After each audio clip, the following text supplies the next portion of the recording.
नमस्ते दोस्तों। महाराष्ट्र के जलगांव जिले में भुसावल के पास एक गांव है फैजपुर। यहीं पर स्थित है श्री सतपंथ मंदिर संस्थान फैजपुर। ये मंदिर 400 से भी ज्यादा वर्ष पुराना है और तब से यहाँ एक अखंड ज्योत प्रज्वलित है, जिसकी सेवा और रक्षा करना इनके मूल केंद्र में होता है। गुरु शिष्य परंपरा के अनुसार वर्तमान गादीपति परम पूज्य महामंडलेश्वर स्वामी श्री जनार्दन हरिजी महाराज यहाँ के 12वें गादीपति। यहाँ पर जो भी गादीपति बनते हैं वो बचपन से ही मंदिर में विराजमान होते हैं और अपने गुरुजी के साथ रहकर उनके साथ शिक्षा और संस्कार प्राप्त करते हैं। जब उनके गुरुजी को लगता है कि शिष्य पूरी तरह से तैयार है, तब वो उन्हें उत्तराधिकारी के रूप में स्थापित करते हैं। जनार्दन जी महाराज ने सतपंथ संप्रदाय के धार्मिक कार्यों के साथ साथ सतपंथ चैरिटेबल ट्रस्ट भी स्थापित किया। इसी के अंतर्गत उन्होंने तुलसी हेल्थ केयर सेंटर का भी निर्माण किया, जहां नेचुरोपैथी के अनुसार बिना किसी दवाई का उपयोग किए स्वास्थ्य पर काम किया जाता है। उनका मूल विचार है कि हमारा शरीर पंच महाभूतों से बना है और स्वस्थ रहने का राज भी इन्हीं पंच महाभूतों में छुपा है। तुलसी हेल्थ केयर का एक यूट्यूब चैनल भी है, जिसकी लिंक मैंने नीचे डिस्क्रिप्शन बॉक्स में डाल दी है। वहां आपको थेरेपी और स्वास्थ्य संबंधित विस्तार में सारी जानकारी मिल जाएगी। और आज इस पॉडकास्ट में हमारे साथ पूज्य गुरुजी जुड़ चुके हैं, जिनसे हम उनके जीवन, उनके अनुभवों और उनके उपदेशों के बारे में और गहराई से बात करेंगे। तो चलिए शुरू करते हैं। जय गुरुदेव। आज हमारे बीच पधार चुके हैं परम पूज्य महामंडलेश्वर स्वामी श्री जनार्दन हरिजी महाराज, जो उनकी कनाडा की सर्वप्रथम ही यात्रा में आए हुए हैं। तो आज हम उनसे थोड़ी चर्चा करेंगे कुछ विषयों पर जो हमारे दर्शकों के सवाल है और वो जानने के लिए उत्सुक है कि उनकी राय क्या है उन विषयों पर। तो गुरुजी, स्वागत है आपका कनाडा की इस धरती पर, और हम सभी की तरफ से आपको बहुत बहुत गुरु पूर्णिमा के अवसर की भी बधाइयाँ। तो कैसे है आप? यहाँ से हम शुरू करते हैं। और आपका प्रवास कैसा चल रहा है? मैं सबको जय गुरुदेव कहता हूँ और मैं ठीक हूँ। और ये जो विदेश का प्रवास मेरा चल रहा है ये भी ठीक चल रहा है और मुझे प्रसन्नता है कि इस प्रवास के माध्यम से मैं अपने संप्रदाय और जो भी भारत से यहाँ लोग आए हुए हैं, ज़्यादा से ज़्यादा मेरी कोशिश है मैं उन सबको मिलूँ, बात करूँ और जो धर्म का संदेश है, अपने सनातन संस्कृति का जो संदेश है वो उनके पास पहुंचाऊं। तो बहुत ही प्रसन्नता है। सबकी मुलाकात हो रही है, सबकी भेंट हो रही है और मैं भी स्वस्थ हूँ और बढ़िया हूँ। तो आप जैसे गुरु पूर्णिमा का अवसर था, वो वहाँ पे मनाने के बाद आपने तुरंत ही नॉर्थ अमेरिका की यात्रा शुरू की। आप सबसे पहले यूएस गए। यूएस में आप शायद 3 या 4 स्टेट्स में अलग अलग जगह पे आप गए, सबको विज़िट किया। उसके बाद आप पिछले हफ्ते ही कनाडा में आए। कनाडा में भी आपने काफ़ी लोगों के घर पे गए, सबसे मिले, सबसे जुड़े। हमारा एक इवेंट हुआ, वहाँ पे आपने देखा कि सब लोग आए और सभी ने आपको सुना। तो इतने दिन, लगभग 20 दिन हो गए। तो इन 20 दिनों में आपका अनुभव कैसा रहा? ये दोनों देश में आपने ऐसी कौन सी चीज़ें देखी या एक्सपीरियंस की जो हमें पर्सनल लेवल पे सीखनी चाहिए और जो सभी के लिए अच्छी भी है? देखिए, जहाँ तक भारत की बात है वो तीर्थों का देश है। जब आपको तीर्थ यात्रा करने का मन हो तो आप भारत के अलावा कहीं नहीं जा सकते, और जब घूमने का मन हो तो भारत के अलावा सारे देश। जब भारत से कोई यहाँ पर आता हो तो वो नहीं बोल सकता कि हम तीर्थ यात्रा करने जा रहे, लेकिन विदेशों से जो भारत में जाएगा वो बोल सकता है कि हम तीर्थ यात्रा के लिए जा रहे। रही बात अमेरिका में, 2008-2013 में यूके में भी गया था, इंग्लैंड गया था, और निरंतर 5 वर्षों से मैं आ रहा हूँ। अभी 3 साल बाद यूएस का मेरा प्रवास हुआ और अभी पहली बार मैं कनाडा में उपस्थित हूँ। और ये जो मेरा प्रवास रहा इसमें कई मेरे अच्छे अनुभव भी रहे। यहाँ मैंने देखा इन देशों में कि सिस्टम है और उसे सारे लोग फॉलो करते हैं और इसके लिए सब सुरक्षित भी है। जहाँ सिस्टम बनाई जाती है और वहाँ के लोग उसे फॉलो करते हैं, तो वो देश सुरक्षित अपने आप हो जाता है। वो सही सिस्टम सबको सुरक्षित बनाता है। बात है।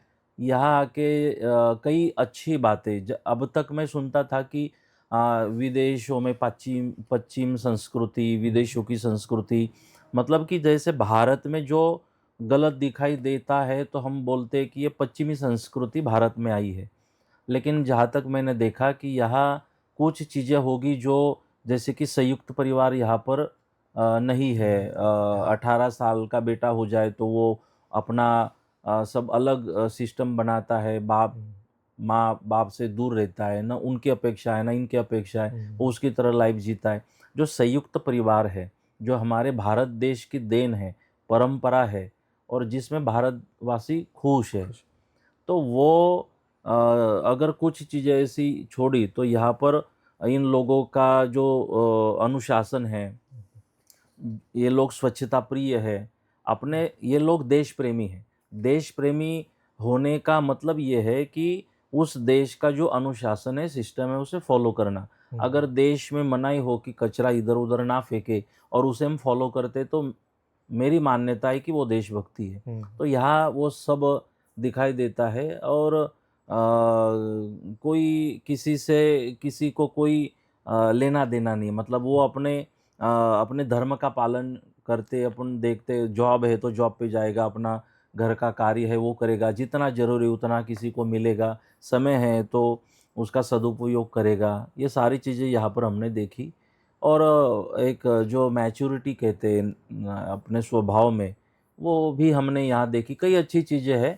अ, मैं जब लंदन गया था तो मैंने लंदन डायरी करके मेरी एक डायरी ओह! लिखी थी, अच्छा। जिसमें मैंने बहुत छोटी-छोटी बातें मार्क की थी। ओह! बहुत जो सीखने जैसी थी और मैं खुद हुँ, कुछ चीज़ें यहाँ से सीखा हूँ इन 4-5 हुँ, वर्षों में, जो सीखने जैसी है। अभी यहाँ गलत भी होगा, अच्छा भी होगा, हुँ, हुँ, लेकिन हमने जो अच्छा है वो लेना है, हुँ, न कि बुराई को लेने के बाद फिर पश्चिमी संस्कृति को बदनाम करना है। हाँ, हमें कोई अधिकार नहीं किसी को हम अच्छा-बुरा कहें, लेकिन हमें एक अधिकार है कि जहाँ जाए, वहाँ जो हुँ, भी अच्छा हो उसे हम फ़ॉलो करें, अपने जीवन में उतारने की कोशिश करें। हुँ, कल हम यहाँ शायद सीएन टावर हाँ, गए सेम थे, टाइम। तो यहाँ सब बच्चे हमको ले गए, तो अच्छा लगा। हम 134वें माले पे हुँ, गए थे, वहाँ से सब देखा। वो सब अजीब है, मतलब कि इंसान ये सब बना सकता है, मतलब कि इंसान अगर चाहे तो वो कुछ भी कर सकता है। हुँ, जो क्षमता भगवान ने दी है, तो कोई ओसामा बिन लादेन उस क्षमता से अणुबॉम्ब बनाता है, हुँ, देश विघातक कार्य करता है, करता है। आतंकवादी बनता है, और वही एपीजे अब्दुल कलाम हो, जो बुद्धि है, तो वो देश के निर्माण में उनकी क्षमता का उपयोग करते हैं। वो ख़त्म हुआ और ये आज भी स्मरण में हमारे हृदय में एपीजे अब्दुल कलाम। हुँ, तो हुँ, ये सारी बातें हैं, तो ध्यान में आता है कि आदमी की कैपेसिटी कितनी है, वो क्या नहीं कर सकता और हुँ, परमात्मा ने कितनी क्षमता दी है इंसान को। दूसरा, कल हम जब गए वहाँ तो गाड़ी पार्क की, हुँ, एक दूसरे की स्टोर थी, उसके सामने गाड़ी पार्क करके हम गए। तो जब वापस आए तो हमने और सभी बच्चों ने देखा कि वो कार वॉश कर रहा था, जिसके सामने गाड़ी लगी थी। अक्सर मैंने अनुभव किया है कि भारत में अगर किसी के स्टोर के सामने गाड़ी लगती है तो हवा निकलती है, हाँ, वो टायर में से, टायर में। या तो गाली पड़ती है। हुँ, यहाँ स्टोर के सामने गाड़ी लगी थी, वो साफ़ कर रहा था। हमें सबको आश्चर्य लगा जब उनको पूछा, हुँ, तो उन्होंने कहा कि भाई हम ये सामने वाला एरिया साफ़ कर रहे थे, तो कुछ थोड़ी गंदगी गई थी गाड़ी पे, कुछ हुँ, हुँ, गाड़ी थोड़ी ख़राब हो गई खराब हो थी, गया। हुँ, तो हम उसे साफ़ करके दे रहे क्योंकि हमारे कारण हुँ, वो गंदी हुई खराब। थी। मतलब कि ये छोटी-सी बात है, हुँ, लेकिन ये बहुत बोध कराती है।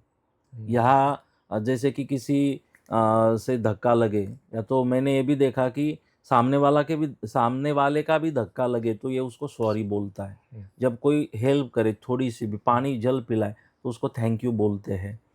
तो ये जो क्षमा माँगने का स्वभाव और क्षमा कर देने का स्वभाव है, हाँ, वही हमारे भारत की परंपरा है।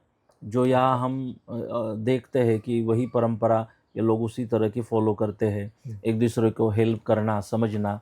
और जहाँ तक हो सके मैंने देखा ये लोग एक दूसरे को पूरक बनते हैं, सपोर्ट करते हैं, न कि एक दूसरे की प्रगति में बाधा बनते हैं।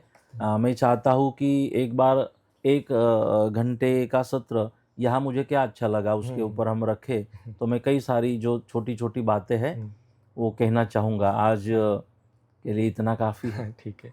आपने बीच में कहा कि आपने एक डायरी भी लिखी थी जब आप हुँ, लंदन गए थे शायद 2013 में। हुँ, तो मैं ऐसा आपसे निवेदन करूँगा कि आप हो सके तो उस पे आपके विचारों पे एक पुस्तक लिखें या फिर कुछ ऐसा लेख लिखें या पुस्तक लिखें, हुँ, जिससे हम सभी जो हम भारतवासी हैं यहाँ पे कनाडा में है या कोई भी दूसरे देशों में हम अपना रेसिडेंस बनाए हुए हैं, तो हम सभी को एक मैसेज जाए, हुँ, अच्छी चीज़ें कुछ हमने भी नई एक्सपीरियंस की, वो भी आपसे हुँ, हम हुँ। सीखें। तो ये निवेदन रहेगा हमारा और नहीं, ज़रूर सभी मैं दर्शकों का। मेरी ओर से कोशिश करूँगा। वैसे हुँ, हुँ। मेरा लिखना कम बोलना ज़्यादा रहता है। मैं कोशिश करूँगा हाँ। क्योंकि मैं भी चाहता हूँ कि हुँ, जो अच्छी बात है, हम एक हुँ, मैसेंजर है कि जहाँ से जो हमें अच्छा मिला, हुँ, वो हमें सब तक पहुँचाना हुँ, हमारी ड्यूटी बनती है। तो जैसे यहाँ पेड़ों को पेड़ का पत्ता भी आप तोड़ नहीं सकते, पेड़ नहीं काट सकते, उसकी एक भी डाली नहीं काट सकते। यहाँ हुँ, नदियों में कचरा नहीं फेंक सकते, हुँ, रास्ते पे कचरा नहीं फेंक सकते। मतलब कि ये हमारे भारत की विचारधारा हुँ, हम देखते हैं इसमें कि भारत में वृक्षों को भगवान कहा, मानते हैं, हाँ। जल को देवता कहा। हुँ, हुँ, तो हम ये हमारे लिए बहुत अच्छी बात है कि हुँ, यहाँ ठीक है ये लोग नदी को माता नहीं बोलते हुँ, होंगे, वृक्षों को भगवान नहीं बोलते होंगे, लेकिन कभी वृक्षों को काटते नहीं हैं। काटते भी हैं। कभी नदियों में वो कचरा नहीं फेंकते, हुँ, भले वो माता नहीं बोलते हो। लेकिन हमें माता बोलना इसलिए शायद सिखाया होगा कि हम माँ की तरह नदियों को रखें। हुँ, हम भगवान पेड़ों में इसलिए बताया होगा कि हम उनकी पूजा करें न कि उनको काटें। गोवर्धन पूजा भगवान श्री कृष्ण के चरित्र हुँ, में जो आती है, इंद्र की हुँ, नहीं गोवर्धन की पूजा ज़रूरी है, तो पेड़-पौधों की पूजा है कि हमारे जो हुँ, पहाड़ है वो है। अभी यहाँ भी घर बनता है, तो ये लोग उसको लेवल नहीं बनाते। हुँ, जैसी जगह उसके अनुसार डिज़ाइन बना के मतलब वो प्रकृति प्रेमी है, हुँ, ये हमने देखा कि वो प्रकृति में बाधा नहीं डालते। नहीं, नेचर जिसके कारण ये सृष्टि बनी हुई है और जिसके कारण हम जी रहे हैं, हुँ। उस प्रकृति को ये लोग सँभालते। तो ऐसी कई बातें हैं, मैं जो आपका निवेदन है ज़रूर कोशिश करूँगा। धन्यवाद गुरुजी और काफ़ी अच्छा लगा आपको आपके विचार सुन के। आगे हम जानेंगे आपसे कि आपने जो हमारी शनिवार को जो हमने आपको सुना था 3-4 घंटे हमने सुना था। आपने धर्म के बारे में बताया था काफ़ी कुछ जो हमने सुना था। आप सभी जगहों पे आप प्रवचन देते रहते हो और सभी को सुनना शायद अच्छा भी लगता है बहुत जगह पे हुँ, ताकि हुँ। लोग रहते भी हैं, बैठे रहते हैं बिना किसी बाधा के, रुकावट के। तो अभी उसी विषय पे मैं आपसे जानना चाहूँगा कि संप्रदाय का महत्व हमारे जीवन में क्या होता है? एक संक्षिप्त में आपका विचार बताइए तो एक छोटे से छोटा टीनेजर भी हो, तो उनको क्या सीखना चाहिए और उनके जीवन में संप्रदाय का महत्व क्या है, जो वो आगे जाके एक अनुशासित जीवन व्यतीत कर सके? वैसे संप्रदाय, धर्म धर्म। हमारे जीवन में हम किसी संप्रदाय से जुड़े हुए हो, संप्रदाय माने एक विचारधारा, एक सकारात्मक विचार। तो एक सकारात्मक विचारधारा से हम जुड़े रहे, हुँ, धर्म से जुड़े रहे, धर्म माने अनुशासन। जिसमें हमें क्या बोलना है, क्या देखना है, कहाँ जाना है, नहीं जाना है, सत्य क्या है, असत्य क्या है, क्या जीवन में धारण करना चाहिए, क्या त्यागना चाहिए, हुँ, तो ये धर्म में हमें सिखाया जाता है। संप्रदायों में हमें तत्वज्ञान सिखाया जाता है कि मैं कौन हूँ, किस तरह से हुँ, मैंने अपने आप को समझने की, परखने की कोशिश करनी, आत्मानुभूति की कोशिश करनी है। तो विस्तार के लिए सब लोग कनाडा वाला प्रवचन सुन सकते हैं। ज़रूर। दूसरी बात कि इसकी ज़रूरत जैसे कि फटकड़ी होती है, गुजराती में फटकड़ी बोलते हैं हुँ, और हिंदी, मराठी में शायद तुरटी बोलते हैं। हुँ, वो पानी में डालते हैं ना तो पूरा पानी जो है वो निर्मल हो जाता है। हुँ, उसके पानी में डालने से पानी क्लियर हो जाता है। उसमें के जो भी ऐसे जीव है जो गलत है, मतलब वो समाप्त हो जाते, पानी क्लियर हो जाता है, क्लीन। उसी तरह धर्म हमारे जीवन में होना चाहिए, संप्रदाय की विचारधारा हमारे जीवन में होनी चाहिए, जिससे अगर कुछ दोष है तो वो दोष समाप्त हो जाए, और हम जहाँ भी घूमे, हमारा जीवन है तो कोई गलत बातें हमारे जीवन में ना आ जाए। तो इसके लिए एक अच्छी विचारधारा, क्योंकि अच्छे विचार आपके अच्छे मित्र होते हैं। अगर आपके जीवन में एक अच्छे विचार है तो आप कभी अकेले नहीं हो, और ये अच्छे विचार आपको कथाओं से मिलते हैं, किसी संत से मिलते हैं, प्रवचन में, ग्रंथों से मिलते हैं, पुस्तकों से मिलते हैं। तो अच्छे विचार हमारे जीवन में होने चाहिए, जो हमें दुखी होने पर वो परेशान नहीं होने देते, डिप्रेशन में जाने नहीं देते, और सुख होने के बाद उसका उन्माद होने नहीं देते। अच्छे विचार वो हमें बैलेंस में रखते हैं। जैसे कि श्री राम जी का चरित्र है, मध्यरात्रि में कहा राज्याभिषेक होना है, सुबह सुबह कहा आपको वनवास जाना है। तो दोनों समय कितना डिफरेंट है, दोनों मैसेज, लेकिन वो सम थे। तो हमें भी अगर आने परिस्थिति हमारे जीवन में भी ऐसी आ सकती है, आज अलग है, कल अलग है, वो बदलती रहती है, लेकिन आने वाली हर परिस्थितियों में हमें हमें विचलित नहीं होना है। स्थिरता, धैर्य, जैसे कि सबूरी से सब्र से शबरी बना, कितनी सब्र शबरी के जीवन में हमने देखी। तो उसका नतीजा था कि राम जी का आगमन हुआ। तो वही सब्र, सबूरी हमारे जीवन में होनी चाहिए, राम का मिलना पॉसिबल होता है। ज़रूर।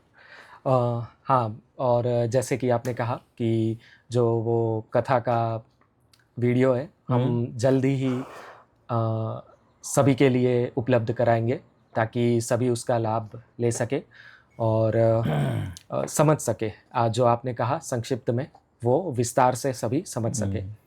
तो और उसी बारे में एक आगे चीज़ हम सभी ऐसा जानना चाहते थे और समझना चाहते थे कि हमारा जो संप्रदाय है, सतपंथ संप्रदाय, ये संप्रदाय को हम समझने के लिए, उसको अच्छे से उसका अध्ययन करने के लिए, उसका अभ्यास करने के लिए, आप कौन सी पुस्तकें हैं जो आप बताना चाहेंगे कि युवा पीढ़ी को ज़्यादा करके स्पेशली, कि वो उसका अभ्यास करना चाहिए, जिनसे हमारा जो नॉलेज है और डीप हो और सभी को एक बेटर इन्फॉर्मेशन प्रोवाइड हो।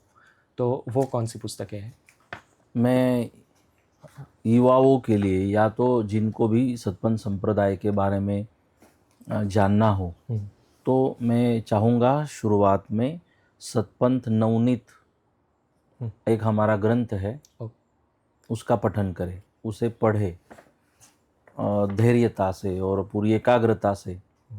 तो उसमें कई बातें हमारी समझ में आती है, और मुझे बहुत प्रसन्नता है कि सतपंथ नवनीत का जो लिखान है, जो लेखन है, वो हमारे पूज्य गुरुदेव जगन्नाथ जी महाराज ने किया है। और उसी आधार पे आज मैं कथा प्रवचनों में मैं उसी को आधार रखता हूँ, अच्छा। सतपंथ नवनीत। क्योंकि हम अगर मूलबंध को पढ़ने भी जाए, निष्कलंकी गीता है, अमृतवाणी, मन मन चिंतामणि, ये कई ग्रंथ है, तो अभी उतनी समझ जो वो हमें देना चाहते, वो समझ हम नहीं उसमें प्राप्त कर सकते। लेकिन जगन्नाथ जी महाराज ने इसके माध्यम से बहुत ही आसान तरीके से हमारे कर्मकांड है, तत्व ज्ञान है, विचारधारा संप्रदाय की है, इसका आधार क्या है, वेदों में इसका प्रमाण क्या है, इसके साथ विस्तार से उसमें मेहनत की है, जो अभी प्रेरणा पीठ में भी गुजराती में सतपंथ नवनीत मिलता है, और फैजपुर में, महाराष्ट्र में वो मराठी में मिलता है। तो उसको हम पढ़ सकते हैं। और एक निवेदन करूँगा कि हमारे संप्रदाय के अनुयायी सतपंथ प्रेरणा पीठ पीराना, जो हमारी मातृ संस्था है, केंद्र संस्था है, वहाँ से जो साहित्य प्रकाशित होता है उसी को फॉलो करें, उसी का अभ्यास करें। क्योंकि सतपंथ के नाम से कई अलग अलग भी ग्रंथ बनाए गए हैं, जो जिससे सतपंथ को बदनाम करने की कोशिश नहीं, जहाँ तक मैं समझता हूँ एक साजिश थी।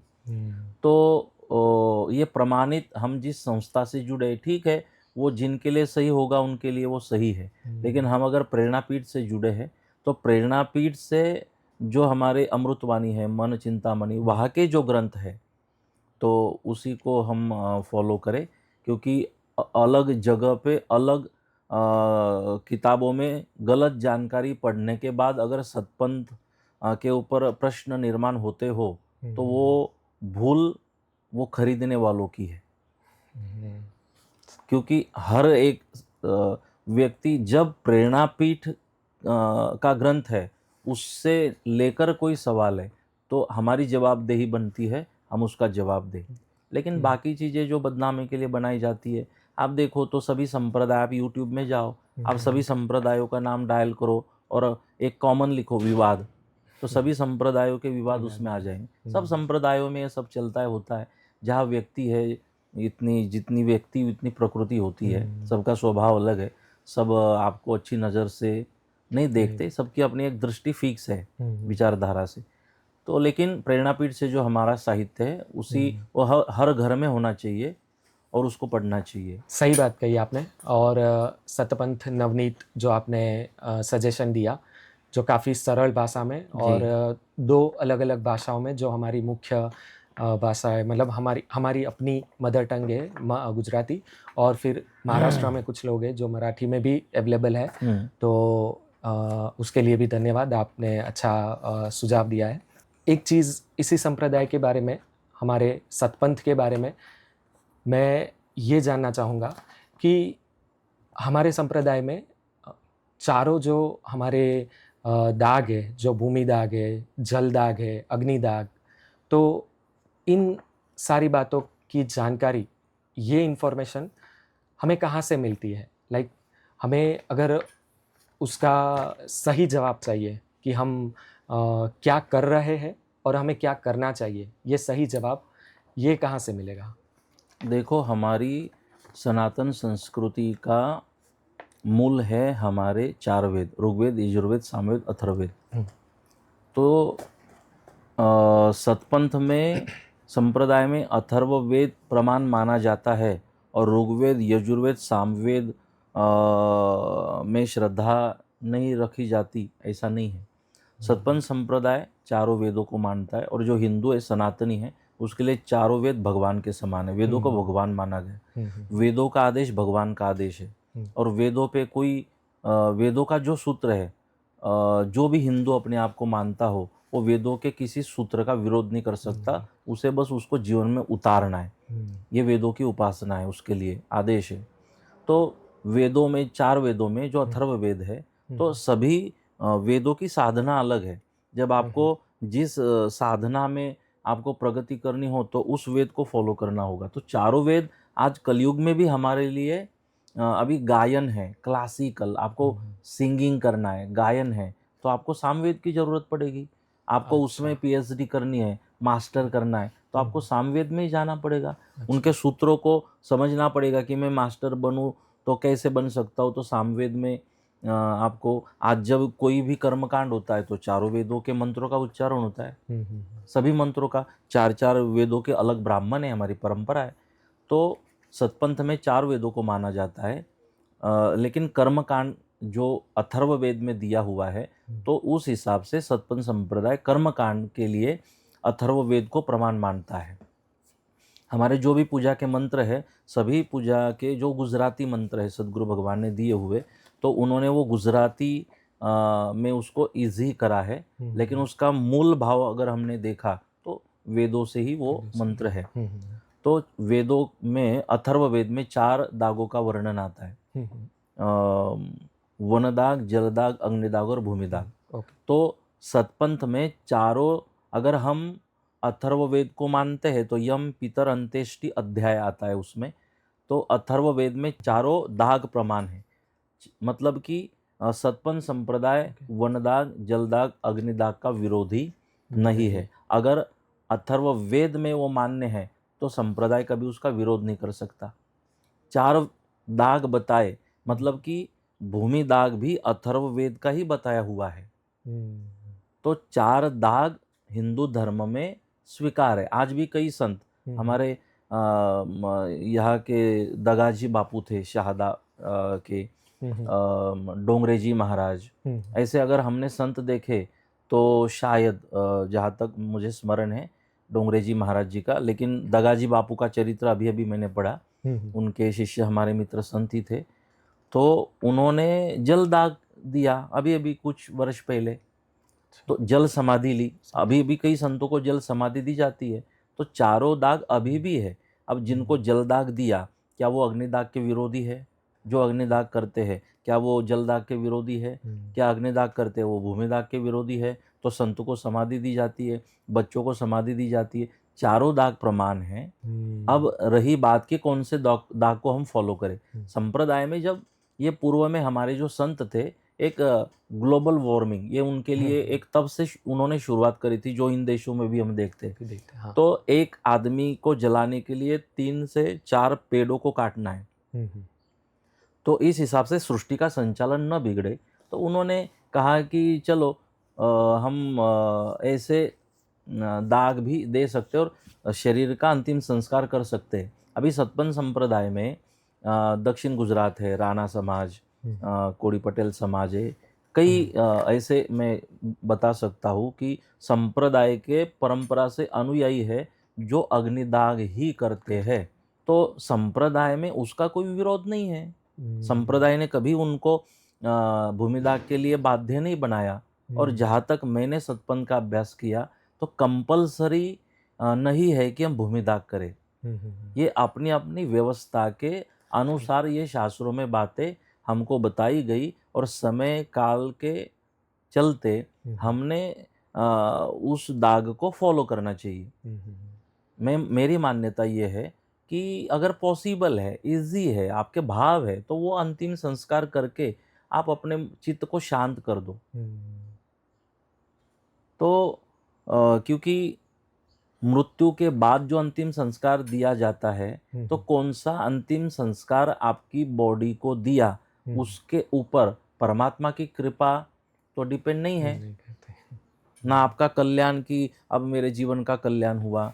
आपकी जब तक सांसें चल रही है, जब तक आप जीवंत हो, जब तक इस शरीर में आत्मा विराजमान है, तब तक के आपके जो संचित क्रियामान है, जो आपके कर्म है, उस आधार से आत्मा को गति मिलती है, न कि बॉडी को अंतिम संस्कार कौन सा दिया उससे कोई फर्क हिंदू धर्म में पड़ता है।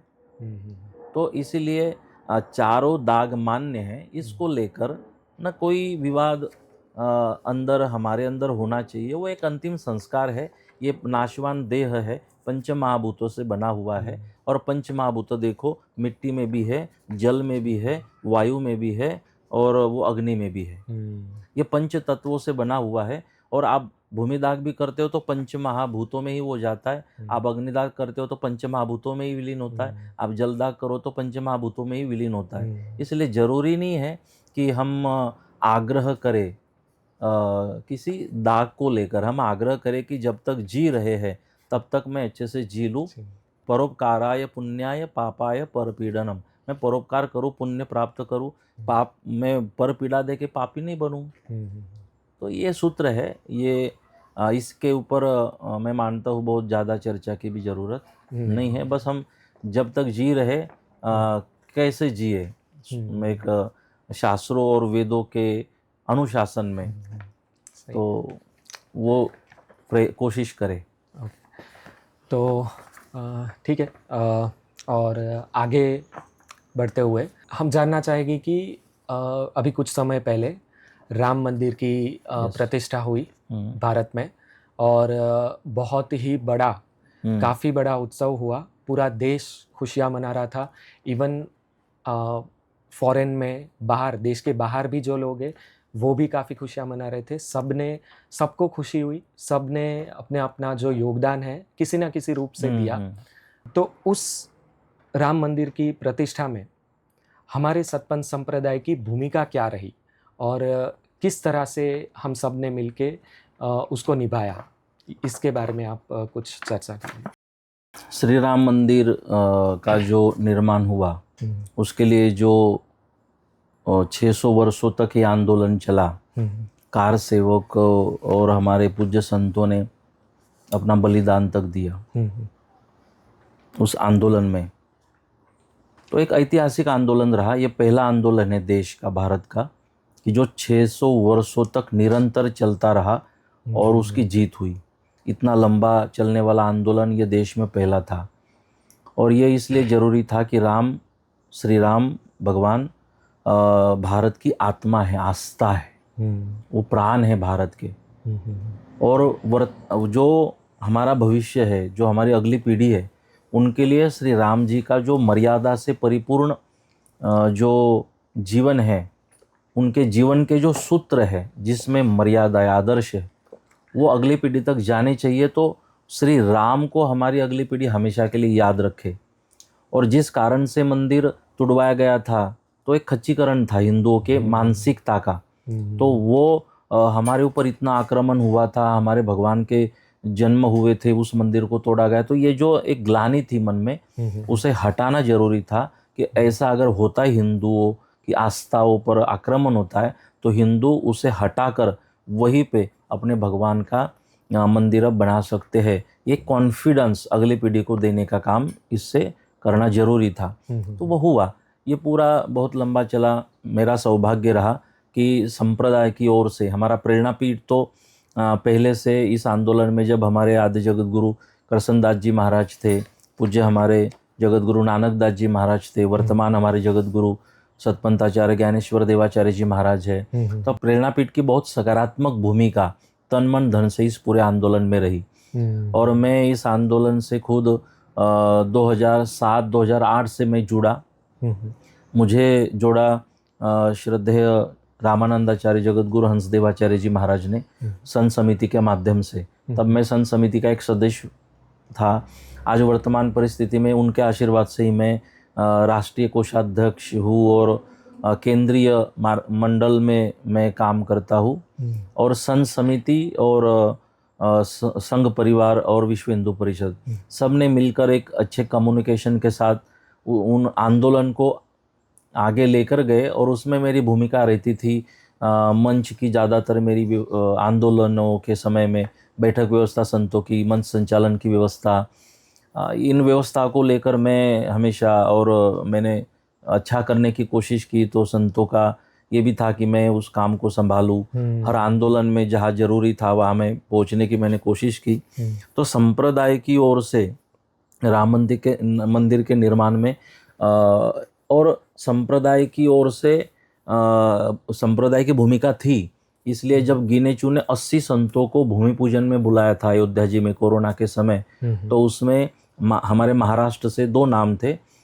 एक हमारे मित्र संत थे देवगढ़ के श्रद्धेय भास्कर गिरी महाराज, और दूसरा मेरा नाम था 80 संतों में। तो मेरा नाम जो लिया गया था भूमि पूजन में, तो शायद उसका एक कारण सतपंथ संप्रदाय था कि मैं सतपंथ संप्रदाय से हूँ, और दूसरा कारण ये था कि मैं संत समिति का केंद्रीय पदाधिकारी हूँ। तो उस कारण से भूमि पूजन में मैं भी था। तो भूमि पूजन का निमंत्रण प्रमाण है कि संप्रदाय की उसमें भूमिका थी। और दूसरी बात कि जब प्रतिष्ठा हुई तब भी निमंत्रण प्रेरणापीठ जगत गुरु जी को भी था, मुझे भी अलग से निमंत्रण था। हम वहाँ पहुँचे भी थे। तो निमंत्रण खाली पहुँचे नहीं, तो जब समर्पण निधि का कार्य हुआ तो प्रेरणापीठ की ओर से 1 करोड़ का समर्पण निधि श्रद्धेय कोषाध्यक्ष गोविंद देव गिरी जी, जो वहाँ के ट्रस्ट के कोषाध्यक्ष है, वो प्रेरणापीठ आए थे। उनके हाथों में वो चेक संस्था की ओर से दिया गया। तो जहाँ जहाँ जो ज़रूरत पड़ी वहाँ पर, जब मंदिर की प्रतिष्ठा थी तो आदेश हुआ श्रद्धेय चंपत राय जी का, तो उन्होंने कहा कि गुजरात वाली वो चीकी चाहिए प्रसादी में। तो कितने 25 टन, तो 22-25 टन कितनी तो चीकी वहाँ पर प्रसादी में भेजी थी संप्रदाय की ओर से। इतना ही नहीं, तो वहाँ पर सेवकों की ज़रूरत थी। जो संत आ रहे थे तो परोसने की सेवा, तो अपने 150 कार्यकर्ता पूरे 15 दिनों तक इतने ठंड में वहाँ पर रहे, जो व्यवस्था थी वहाँ रहे और संतों की सेवा का काम किया। तो संप्रदाय ने श्री राम मंदिर का आंदोलन हो, अभी भी ज्ञानवापी का आंदोलन चल रहा है। हमारे विश्वनाथ जी, काशी विश्वनाथ जी के वाराणसी का आंदोलन चल रहा है, मथुरा जन्मभूमि का आंदोलन चल रहा है, अब ये अलग प्रकार के कितने सारे जिहाद है, हाँ। ये हिंदू संस्कृति के ऊपर आक्रमण है, कई प्रकार के कई जिहाद है। उसके लिए जो जो भी अब संत समिति की भूमिका है, बैठकें हैं, उसमें आज भी जगत गुरु जी की उपस्थिति कंपलसरी होती है, मेरी उपस्थिति उसमें कंपलसरी होती है। जगत गुरु जी भी अखिल भारतीय संत समिति में राष्ट्रीय पदाधिकारी और राष्ट्रीय संरक्षक है, विश्व हिंदू परिषद में केंद्रीय मार्गदर्शक मंडल के सदस्य है, जो हिंदू आचार्य सभा है उसमें हमारे जगत गुरु जी का स्थान है। तो हमेशा संप्रदाय की ओर से कोशिश की गई कि हम अपने भारत के लिए पूरक बने, अपने संस्कार संस्कृति और सनातन हिंदू धर्म के लिए हम पूरक बने, और भविष्य में भी जहाँ जहाँ देश को धर्म को जरूरत पड़ेगी तो सतपंथ संप्रदाय और सतपंथ संप्रदाय के सभी अनुयायी तैयार है। ऐसे संस्कार हमारे पूर्वजों ने, संतों ने हम सबको दिए हैं। आगे हम बात करते हैं और भी कुछ चीज़ें जानना चाहते हैं सतपंथ संप्रदाय के बारे में। तो इस संप्रदाय में हम किस चीज़ को प्राधान्य दें, किसको महत्व दें जब हम उसका अभ्यास करते हैं? तो कौन सी ऐसी बात है जिसको हम ज़्यादा से ज़्यादा महत्व दें? हम सतपंथ संप्रदाय के अनुयायी हैं, तो हर संप्रदाय की एक सिस्टम होती है, अनुशासन होता है, एक स्थान होता है, प्रमुख स्थान। तो मैं मानता हूँ कि मैं अपनी बात करूँ स्वयं की, तो कि मैं किसे प्राधान्य दूँ, किस तरह फॉलो करूँ अपने संप्रदाय को। तो मेरे लिए पहले सतपंथ होना चाहिए, बाद में मेरे लिए मेरे संप्रदाय की मातृ संस्था होनी चाहिए, उसके बाद में मेरे लिए मेरी संस्था होनी चाहिए, जिस संस्था का मैं कार्य कर रहा हूँ। उसके बाद में मेरे लिए अपने गुरुदेव का आदेश होना चाहिए, और सबके बाद में मैंने अपने आप को रखना चाहिए। जहाँ मैं संप्रदाय से भी ऊपर अपने आप को मानने लग जाता हूँ ना, तब संप्रदाय को नुकसान होता है, और जब जब ऐसे हुआ है तब तब नुकसान हुआ है। तो मैं संप्रदाय से बड़ा नहीं हूँ। आज मैं विदेश होके प्रवास में भारतवर्ष में कहीं भी जा रहा हूँ तो मुझे सम्मान के साथ व्यवस्थाएं मिलती है। तो जनार्दन को ये ध्यान में रखना चाहिए, ये सतपंथ के कारण मिलती है। जिसके कारण हमें मिलती है, वो जो कारण है सतपंथ, हमें उसे प्रायोरिटी देनी चाहिए, हमें उसे महत्व देना चाहिए, हमें उसके साथ लोगों को जोड़ना चाहिए, उस विचारधारा से जोड़ने की कोशिश करनी चाहिए, न कि जनार्दन महाराज अपने साथ लोगों को जोड़ता फिरे। संप्रदाय सबसे ऊपर है, फिर हमारी मातृ संस्था है। मेरे लिए भी मैं फैजपुर संस्थान में मैं अभी 12वीं परंपरा में हूँ, वहाँ गादीपति हूँ, लेकिन मेरे लिए ये एक संस्था है, फैजपुर की एक शाखा है, लेकिन मेरी जो मातृ संस्था है मैं उससे जुड़ा रहूँ, मैं वहाँ के आदेश का पालन करूँ। संप्रदाय में कोई भी संप्रदाय तब ग्रोथ करता है, अनुयायियों में अनुशासन तब दिखाई देता है, प्रभाव तब दिखाई देता है जब एक सूत्रता होती हो। तो एक सूत्रता लाने के लिए चाहे जो कॉम्प्रोमाइज़ करनी पड़े वो जनार्दन महाराज ने करनी चाहिए। वो मातृ संस्था से जुड़ के काम उन्होंने करना चाहिए। जितना वेल एक कम्युनिकेशन एक शाखा में और मातृ संस्था में होगा, उतनी ताकत कार्यों में आएगी और लोगों में प्रभाव पड़ेगा। तो इसके लिए संप्रदाय हमारे लिए सबसे बड़ा है, ऊपर होना चाहिए, हमें उसे पूजना चाहिए, हमें अपने मातृ संस्था के आदेश को सर्वोपरि मानना चाहिए। फिर हमें अपनी जो संस्था है, हम जिनको गुरु मानते हैं वो, और फिर हम हैं। लेकिन अब हो यूँ रहा है कि मैं सबसे ऊपर मैं अपने आप को पूजने लगा हूँ, मैं अपने आप को बड़ा बनाने में लगा हूँ, मैं कंपटीशन करने लगा हूँ, देखा देखी, तारा मारी, ये सारी चीज़ें।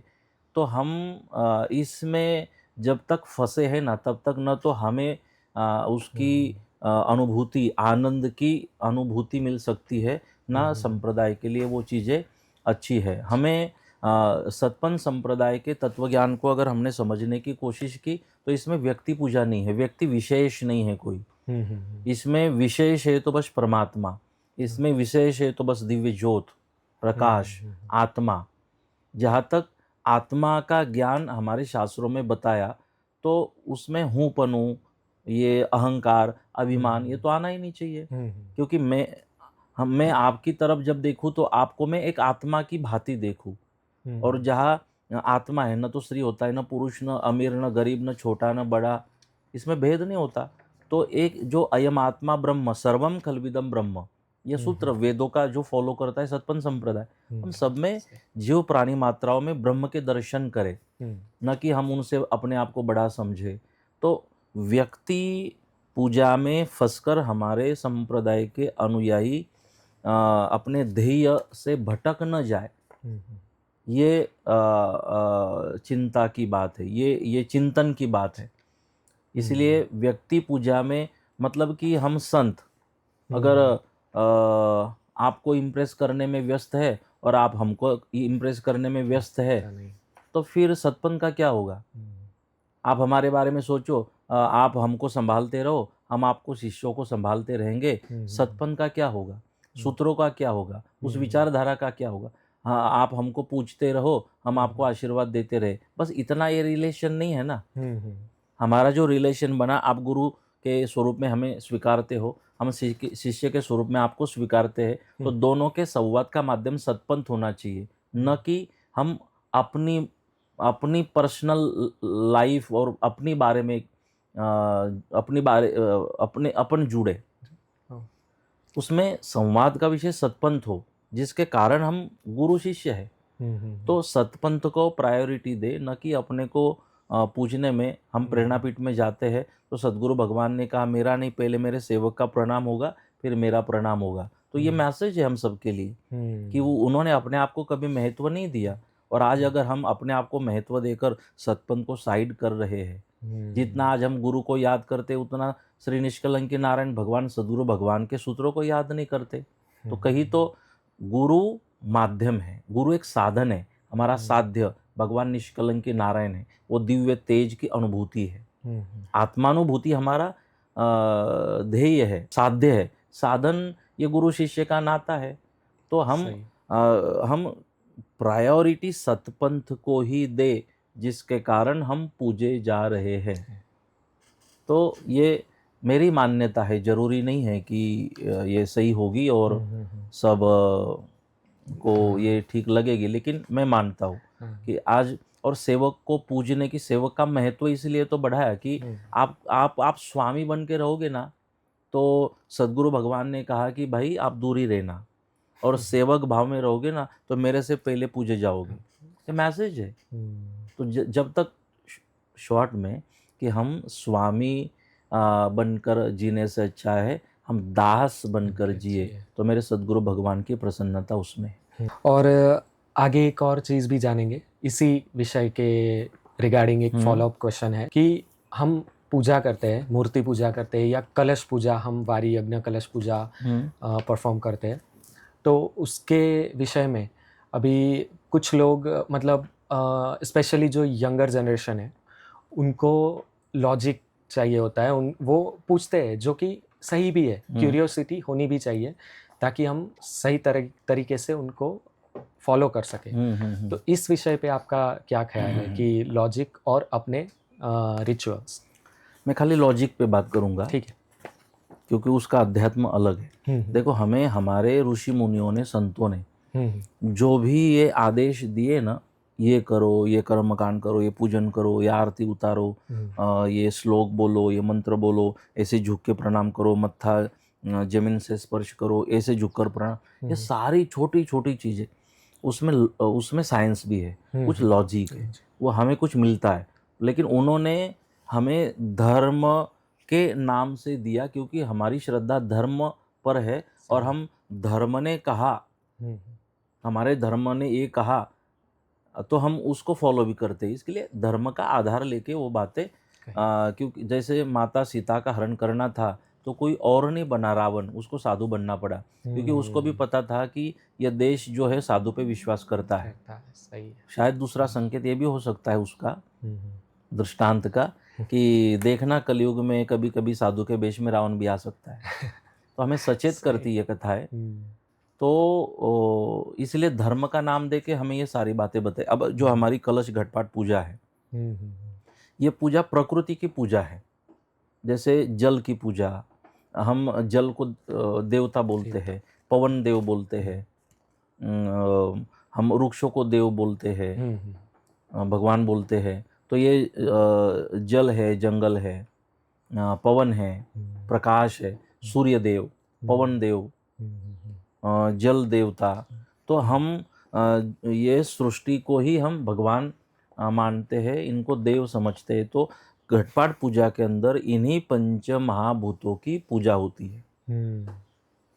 और जो भी सृष्टि की रचना परमात्मा ने बनाई, जिसके कारण सृष्टि बनी, सृष्टि स्थिर है, सुरक्षित है, हमारा जन्म हो रहा है, हमारा पिंड बन रहा है, जन्म हो रहा है, हमारा पोषण हो रहा है, ये सब कुछ ये प्रकृति नेचर ये कर रहा है। तो अगर हमारी परंपरा है कोई थोड़ी हेल्प आपको करे धन्यवाद कहने की, तो यह सृष्टि हमें कितना कुछ दे रही है, तो हम उसका भी धन्यवाद करें। तो उसके उन तत्वों को याद किया जाता है, उनको प्रणाम किया जाता है। और दूसरी भावना ये बनती है कि किसी के उपकार ले रहे हो तो उसको थैंक यू बोलो, उसको धन्यवाद करो।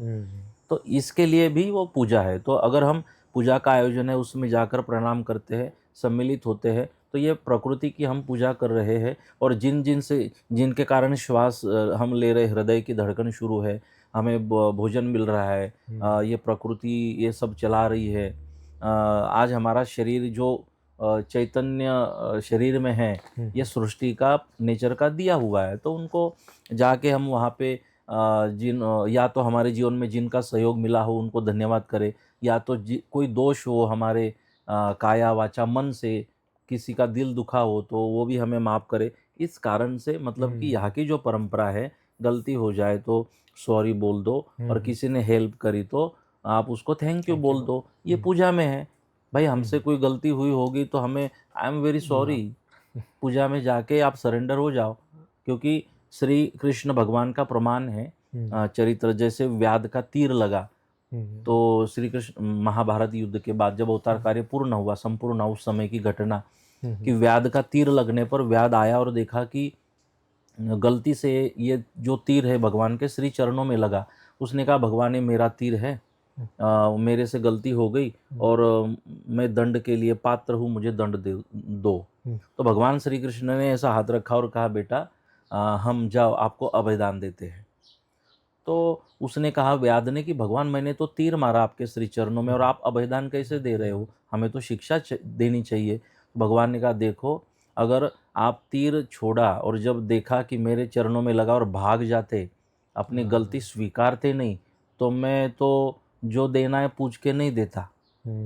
लेकिन तीर लगने के बाद पता चला कि मेरे चरणों में लगा है, गलती हुई है, आके आपने कबूला कि ये मेरा तीर है, मैंने छोड़ा, मेरी भूल है और शिक्षा के लिए मैं तैयार हूँ भोगने के लिए। ये मुझे पसंद आया। मतलब कि सूत्र भगवान ने दिया, खुद की हत्या करने वाले को भी अभयदान देने वाला आपको भी अभयदान देगा, प्रायश्चित वृत्ति सीखो। तो ये प्रायश्चित हमने करते रहना चाहिए, क्योंकि अपने थाली में रोटी आती है ना, उसमें भी कितनों की मेहनत होती है और उनको थैंक यू कहे बगैर, इसलिए भोजन के पहले का मंत्र दिया, भोजन के पहले का मंत्र दिया, जिनके कारण आए ये थाली और मेरा ये ब्रह्म भोजन मुझे मिल रहा है तो उनको थैंक यू। बाद में जो निमित्त बने मुझे रोटी खिलाने का, जिस परिवार में जाके हमने रोटी खाई या बनाने में जिन्होंने हेल्प करी, जिनका सहयोग है, उनको सबको थैंक यू, इसलिए बाद का मंत्र है।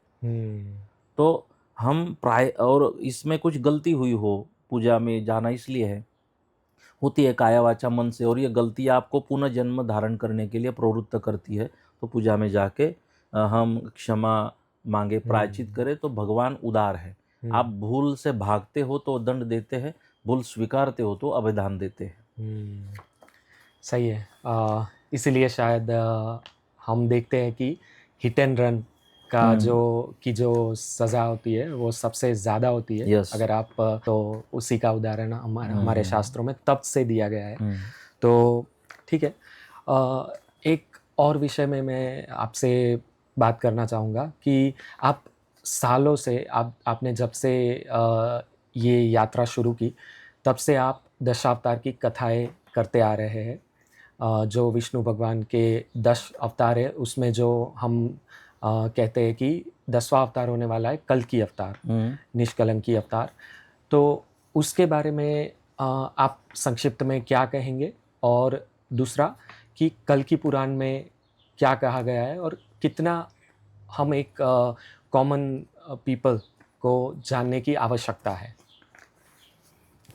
अच्छा किया आपने संक्षिप्त में कहा, नहीं तो एक हाँ, कथा 7 दिन की होती है। हो सकती है, सुनिए गुरुजी। तो भगवान निष्कलंकी नारायण हम्म, ये भगवान विष्णु के दशम अवतार है, हम्म, जो कलयुग के अंतिम समय में जिनका प्राकट्य होगा हम्म, उन्हीं को कल की भगवान कहा जाता है। हम्म, कल की पुराण में ये सारा चरित्र है, कैसे वातावरण बनेगा, कहाँ उनका प्राकट्य होगा और किस तरह का कार्य भगवान करेंगे। करेंगे। तो सतपंथ संप्रदाय में भी सदगुरु भगवान ने दशावतार में भगवान श्री निष्कलंकी नारायण का चरित्र लिखा हुआ है।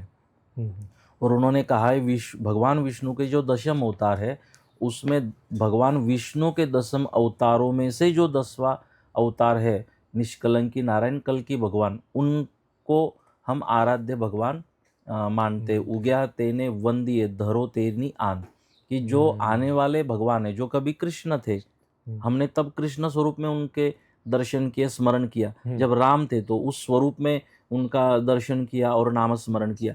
जब नरसिंह थे तो उस स्वरूप में दर्शन किया, नाम स्मरण किया, पूजन किया। अब वही जो कभी नरसिंह राम थे, कृष्ण थे, वही अब निष्कलंकी नारायण, मतलब हम जिनको मानते हैं वो कृष्ण है, वो राम है, वही नरसिंह है। हाँ, तो हम उस भगवान को माने। संप्रदाय में मान्यता ये है, उनके प्राकट्य को लेकर बस एक कथा आती है कि अंतिम समय में उनका प्राकट्य होगा और उसकी कुछ बातें, ओके। 100 बातें बताई है कि ये सब होगा, इस तरह से होगा, उसके बाद उनका प्राकट्य होगा। और प्रेरणापीठ सतपंथ संप्रदाय के उस अवतार का जो संपर्क है, जो सूत्र है, वो इतना ही है कि श्रीमद् भागवत जी के अनुसार उनका प्राकट्य संभल में होगा, विष्णु यश ब्राह्मण के वहाँ उनका प्राकट्य होगा। हाँ। और सतपंथ संप्रदाय उसमें श्रद्धा रखता है। मैं स्वयं श्रीमद् भागवत जी की कथा भी कई बार कह चुका हूँ। तो सतपंथ संप्रदाय में मान्यता ये है कि भगवान प्रकट होने के बाद जो चीन में जन्म लेगा दैत्य कालिंगा, तो वो अन्याय करेगा भारत के ऊपर, फिर बहुत तकलीफ होगी धर्म को। गौ माता, पृथ्वी माता, संत महात्मा पुकारेंगे परमात्मा को। भगवान अवतार प्रकट करने के बाद चीन के ऊपर आक्रमण करेंगे, कालिंगा का वध होगा। और फिर कालिंगा का वध होने के बाद उन्होंने जो माता धरती को वचन दिया है विवाह का, वह विवाह का वचन वो पूर्ण करेंगे। और सदगुरु भगवान ने बताया कि प्रेरणापीठ में जो उन्होंने कुंवारिका माता का मंदिर, जिसके ऊपर 9 घूमट है, शिखर, क्योंकि पृथ्वी के 9 खंड है, 9 खंड पृथ्वी का प्रतीक मंदिर जो बनवाया, वह पृथ्वी माता का मंदिर उन्होंने बनाया। आज भी माँ कुंवारिका की पूजा वहाँ पर होती है। तो भाव ये उन्होंने कहा कि यहाँ पर धरती माता प्रकट होगी, और धरती माता यहाँ प्रकट हो, अपने भक्तों को कहा कि इस तरह से यहाँ आप पवित्रता रखो और भजन पूजन करते रहो, इस जगह को पूजते रहो, शबरी की तरह पूजते रहो कि एक दिन भगवान यहाँ आना चाहिए। तो वहाँ धरती माता के प्रकट होने के कारण भगवान को जान लेकर, मतलब विवाह के लिए वहाँ पर आना पड़ेगा प्रेरणापीठ की भूमि में। तो वो प्रेरणापीठ की भूमि माता कुंवारिका की भूमि है, धरती माता की, जिसकी पूजा सुबह 4 बजे प्रतिदिन होती है। और वहीं पर मतलब कि प्रेरणापीठ की भूमि भगवान कल्कि के निष्कलंकी अवतार के विवाह की भूमि है। ऐसी मान्यता सतपंथ संप्रदाय में है। अब आपका सवाल अगर ये हो कि ये कौन से पुराण में लिखा है, तो ये भक्ति पुराण में लिखा है, ये विश्वास पुराण में लिखा है, ये श्रद्धा पुराण में लिखा है। अगर श्रद्धा हो और जन्म से पहले भी राम राम बोलना शुरू कर देते हो ना, तो आना भी न हो तो कोई शबरी जैसा कोई पुकारता हो, तो दशरथ के घर श्री राम बन के वनवास का निमित्त करके उसकी कुटिया में भगवान को जाना पड़ता है। ये विश्वास है। तो सतपंथ संप्रदाय की अनुयायियों में ये भावना है कि माता धरती वहाँ प्रकट होगी और भगवान को आना ही पड़ेगा। और वहाँ उनका विवाह होगा। तो इसलिए आज भी प्रेरणापीठ भगवान की राह देख रहा है और वहाँ पूजन हो रहा है और उनकी भक्ति उपासना होती है और वहाँ जाके अनुभूति सब लोग उसकी करते हैं। तो सतपंथ संप्रदाय में भगवान निष्कलंक नारायण भगवान विष्णु के जो दशम अवतार है वो आराध्य माने गए, उनका स्मरण किया जाता है। सही है गुरुजी। और मैं दर्शकों से भी निवेदन करूँगा कि अगर ये संक्षिप्त में आपने जो सुना, तो आपको अगर पूरी कथा कहीं आपकी हो रही हो तो ज़रूर सुने। और आपका अपना यूट्यूब चैनल भी है जिन पे सब्सक्राइब करके आप जुड़ सकते हैं। जनार्दन महाराज जो यूट्यूब चैनल है उनके स्वतः के नाम पे, वो यूट्यूब चैनल पे आप जुड़ सकते हैं और कथाएं सुन सकते हैं पूरे विस्तार से जानने के लिए। इसी विषय पे एक और छोटा सा सवाल ऐसा था कि जो दशावतार में विष्णु भगवान के 9वें अवतार माने गए हैं बुद्ध भगवान, कुछ लोगों की असमंजस ऐसी है कि बुद्ध भगवान को वे 9वें अवतार या विष्णु भगवान के अवतार नहीं मानना चाहते। तो इस विषय पे आपको क्या कहना चाहोगे आप? भगवान विष्णु के जो दशावतार है उस अवतार मालिका में गौतम बुद्ध नहीं आते। स्वयं गौतम बुद्ध अवतारवाद में नहीं मानते। स्वयं गौतम बुद्ध अपने को विष्णु का अवतार नहीं मानते। और जो गौतम बुद्ध को मानने वाले अनुयायी है वो गौतम बुद्ध को विष्णु का अवतार नहीं मानते। बरोबर। तो भगवान विष्णु के जो 9वां अवतार है उनमें गौतम बुद्ध नहीं आते। अपने सतपंथ संप्रदाय के अनुसार अगर मुझे किसी ने पूछा कि ये कहाँ मिलता है तो मुझे जरूरी नहीं उसका जवाब देना। मेरी अपनी शास्त्रों में अपने संप्रदाय अपने सद्गुरु के बताए हुए ज्ञान पर भरोसा है और मेरा भरोसा ही मुझे पार लेकर जाएगा। संशय मेरा उस बारे में नहीं है। रही बात गौतम बुद्ध की, भगवान की, वो अपने आप में एक अलग चरित्र है, वो दिव्य चरित्र है।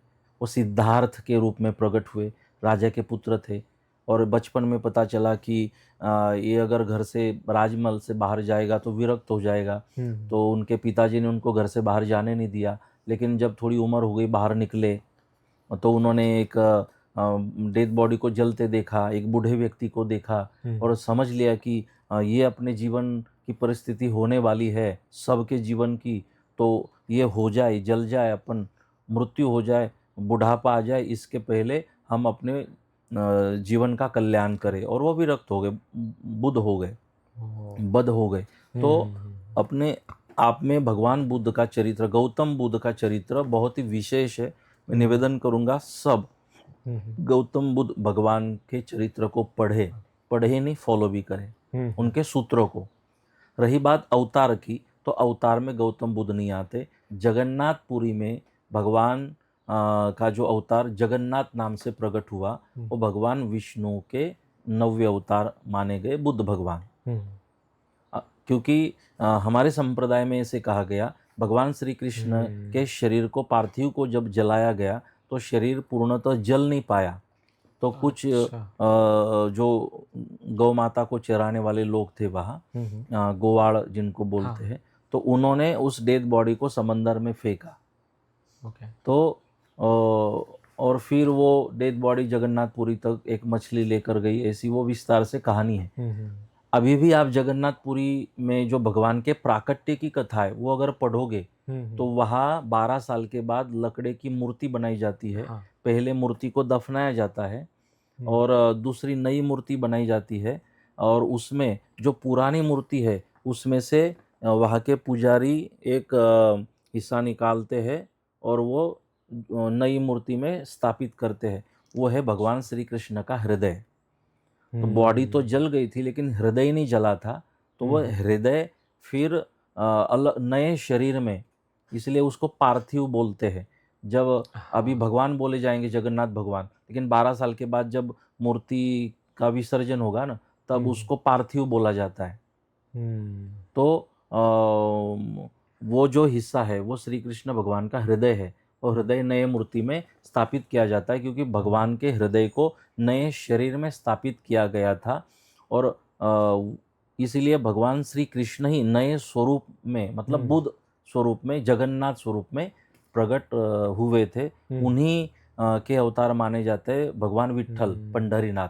उनको भी भगवान विष्णु के 9वें अवतार माने जाते हैं, पंढरीनाथ भगवान को। तो जो जगन्नाथपुरी की कथा है वो 9वें अवतार की कथा है। और चलिए फिर हम वापस आते हैं आपके इस प्रवास के ऊपर, जो यूएस और कनाडा में चल रहा है। अभी 2 दिन पहले जो आपने हैमिल्टन में जो कथा की, उसमें आपने कुछ चीज़ें बताई थी, और एक बात आपने कही थी कि आप यहाँ आए हैं सबसे मिलने, सबसे जुड़ने और लोगों को आपस में जोड़ने आप आए हैं, और यहाँ से जो भी आपको दक्षिणाएं मिलेंगी वो आप स्वीकार नहीं करेंगे। तो ये मैं जानना चाहूँगा कि ये आपका विचार कैसे ये विचार आया आपको? मैंने जो बात कही थी वो दक्षिणा स्वीकार नहीं करूँगा ऐसे नहीं कही थी। हम्म, मैंने कहा था, मैंने सबकी दक्षिणा स्वीकार कर ली, ओह, अच्छा। लेकिन मैंने कहा कि जो भी दक्षिणा इकट्ठा होगी, हम्म, यहाँ पे हमारा यूथ है हम्म, कनाडा में ज़्यादातर। अभी अभी किसी का मास्टर पूरा हो रहा है, किसी का जॉब अभी शुरू है, किसी को तो जॉब भी नहीं लगा। तो यूथ है, और मैं यस। कार्य करने आया था कि हमारा जो यूथ यहाँ जॉब के लिए आया है, एजुकेशन के लिए आया है, तो वो यहाँ पर अपने धर्म के अनुशासन को न भूले, धर्म से जुड़ा रहे। और कभी क्या तकलीफ आएगी नहीं पता। तो मुझे कोई अधिकार नहीं बनता है कि अभी आप सब लोग संघर्ष कर रहे हो और ऐसे समय में भी मैं आपसे मैं दक्षिणा की अपेक्षा रखूं। तो जो भी यथाशक्ति जो आएगा, तो यहाँ इसलिए मैंने कहा कि हम छोड़ कर जाएंगे कि फिर जिस कोई युवा है, वो गरीब है, ज़रूरतमंद है, उसको कोई स्वास्थ्य की कंप्लेंट है, या तो फिर कोई फ़ीस की उसकी ज़रूरत है, फ़ीस की, या तो कुछ और, या तो ऐसी ज़रूरतें ना भी हो, तो ये जो है आप 3 महीने में, 4 महीने में, 6 महीने में सारे युवा आप इकट्ठा संगठित होकर धर्म की चर्चा करो। 5-5 मिनट हमें, हमारा जो संप्रदाय है, अमृतवाणी ग्रंथ है, जिसको जो भी वो पढ़ के आए थोड़ा-सा, कि 5 मिनट बोल सके। अपने जो अच्छे विचार है एक दूसरे से आप वो शेयर करो, और बाद में साथ में मिलके भोजन करो। तो अभी इसके लिए हम हमने लिए, हम अपनी ओर से आपको दे के जा रहे हैं, और हमने एक आश्वासन भी सबको दिया कि इस बारे में जिसको अगर ज़रूरत भी हो, तो कई लोग हमारे संपर्क में भी है, वो भी चाहते हैं कि ऐसे बच्चों के लिए हम पूरक बने। तो जब ज़रूरत पड़ेगी तो हमने आह्वान भी किया।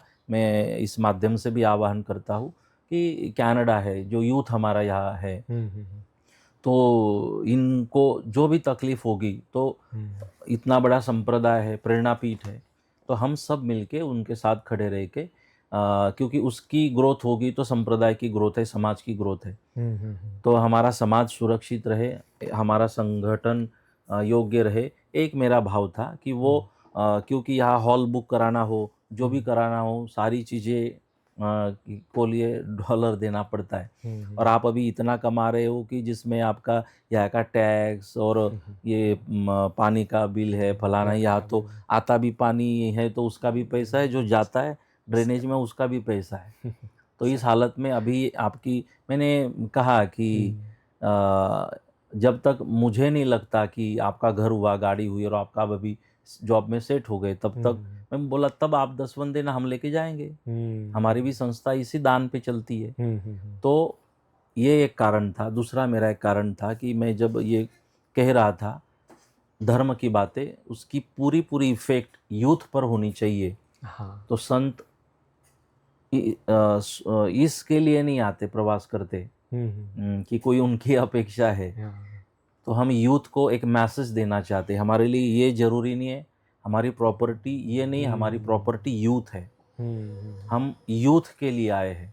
अगर मैं दक्षिणा लेकर जाऊँ तो मैसेज ये जाएगा कि हम उसके लिए आए थे, लेकिन न लेके जाऊँ और यहाँ छोड़ जाऊँ, तो यूथ समझदार होता है, समझदार को इशारा काफ़ी होता है, वो समझ जाएंगे कि महाराज जी अपने लिए आए थे, हमने उनकी बात माननी चाहिए। और तीसरी बात, हमने कहा हम न वोट मांगने आए, न नोट मांगने आए, न सपोर्ट मांगने आए, हम आप में जो खोट है वो मांगने आए कि आप अच्छी तरह से यहाँ एक साथ रहो, निर्व्यसनी रहो, अपने माता पिता का जो ड्रीम है उसको सफल बनाने में रात दिन आप मेहनत करो।